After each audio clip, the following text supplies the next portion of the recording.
Revanth Reddy cabinet లో మంత్రిగా చేరిన ఆయన రాజీనామాకు గడువు దగ్గర పడిందా? ఆయన జస్ట్ 6 నెలల్లోనే తమ మినిస్టర్ ముచ్చటను తీర్చుకుని మాజీ మంత్రి ట్యాగ్ తగిలించుకోవాల్సిందేనా అంటే అవునని అంటున్నారు. ఇందుకీ రేవంత్ రెడ్డి టీంలో ఫస్ట్ వికెట్ ఆయనేనా? ఆ మంత్రి పదవి నుంచి తొలగించేందుకు అధిష్టానం గ్రీన్ సిగ్నల్ ఇచ్చిందా? ఎమ్మెల్సీ పదవి నాంచడానికి కారణం ఏంటి?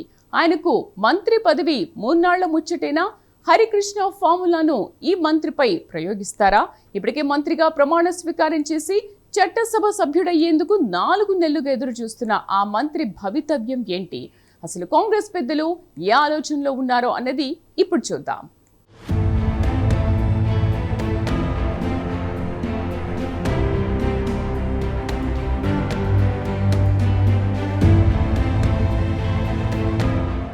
రాజకీయాల్లో మార్పులు అనూహ్యంగానే జరుగుతుంటాయి. ఏమాత్రం అవకాశం లేని వారికి అద్భుతమైన పదవులు లభిస్తుంటాయి.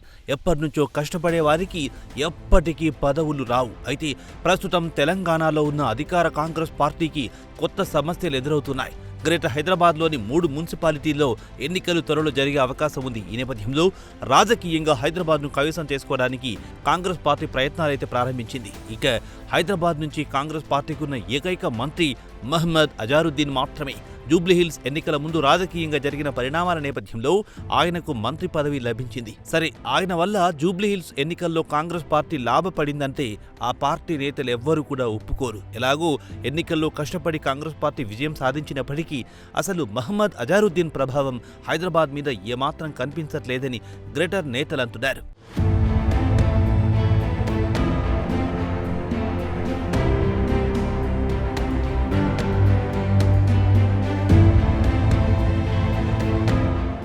గత బీఆర్ఎస్ ప్రభుత్వంలో అవునన్నా కాదన్నా మంత్రి కేటీఆర్ ఇమేజ్ పార్టీకి పనిచేసింది.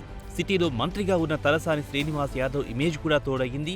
మైనార్టీ వర్గానికి సంబంధించిన మహమూద్ అలీ కూడా బీఆర్ఎస్కు ప్లస్ పాయింట్ అయ్యారు. ఇది గత చరిత్ర. అయితే ఇప్పుడు అధికారంలో ఉన్న కాంగ్రెస్ పార్టీకి ఈ స్థాయి నేతలు గ్రేటర్లో కనిపించడం లేదు. నిజానికి గత అసెంబ్లీ ఎన్నికల్లో గ్రేటర్ హైదరాబాద్లో కాంగ్రెస్ పార్టీకి పెద్దగా సీట్లు రాలేదు. అసెంబ్లీ ఎన్నికల తర్వాత బీఆర్ఎస్ పార్టీకి సంబంధించిన కొందరు గ్రేటర్ ఎమ్మెల్యేలు కాంగ్రెస్ పార్టీలో చేరారు. సర్పంచ్ ఎన్నికల్లో మంచి ఫలితాలు సాధించిన కాంగ్రెస్ పార్టీ ఇప్పుడు మున్సిపల్ ఎన్నికల్లోనూ సత్తా సాటింది. ఇక గ్రేటర్ హైదరాబాద్లోని 3 మున్సిపాలిటీల్లో మాత్రం ఖచ్చితంగా పాగా వెయ్యాలని కాంగ్రెస్ పార్టీ ప్రయత్నిస్తోంది. ఇప్పటికీ గ్రేటర్ హైదరాబాద్ని విస్తరించింది. 150 డివిజన్లను 300 డివిజన్లకు పెంచింది. ముఖ్యమంత్రి రేవంత్ రెడ్డి గ్రేటర్ విషయానికి సంబంధించి కొత్త ఆలోచనతో ఉన్నారు. అయితే రాజకీయంగా గ్రేటర్లో ఖచ్చితంగా ఒక ఫేస్ కావాలని చెప్పేసి నేతలు అంటున్నారు.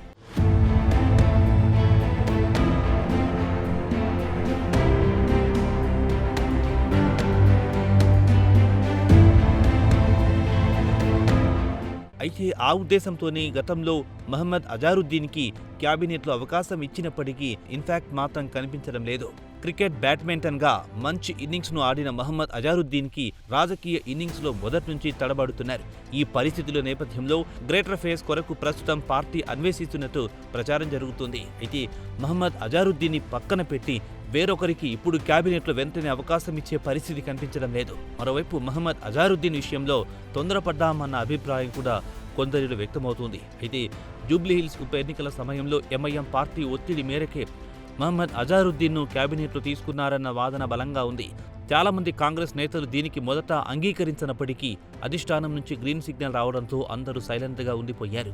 రాజకీయంగా ఇప్పుడు మహమ్మద్ అజారుద్దీన్ వల్ల పార్టీకి ఎంత మైలేజ్ వస్తుంది అన్న అంశంపై పార్టీల చర్చ మొదలయ్యింది.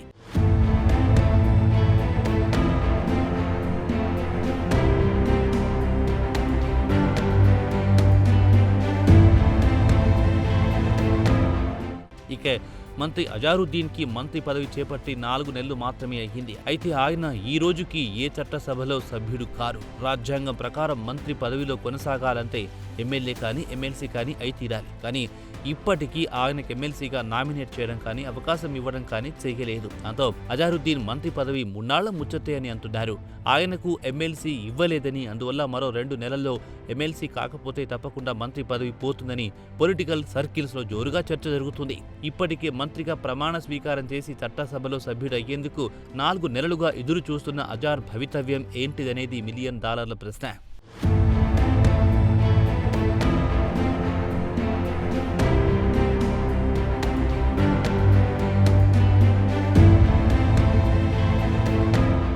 అయితే రేవంత్ రెడ్డి కేబినెట్లో మంత్రిగా చేరిన అజారుద్దీన్ రాజీనామాకు గడువు దగ్గర పడిందా? ఆయన జస్ట్ 6 నెలల్లోనే తన మినిస్టర్ ముచ్చటను తీర్చుకుని మాజీ మంత్రి నందమూరి హరికృష్ణ ట్యాగ్ను తగిలించుకోవాల్సిందేనా అంటే అవునని అంటున్నారు. ఇక తెలంగాణలో ఎమ్మెల్సీ పదవులైతే ప్రస్తుతానికి ఖాళీ లేవని అంటున్నారు. దాంతో అజారుద్దీన్ని ఏ విధంగా నామినేట్ చేస్తారు అన్నది చర్చగా ఉంది. నామినేట్ చేయకపోతే కనుక ఖచ్చితంగా అజారుద్దీన్ రాజీనామా చేయాల్సి ఉంటుంది.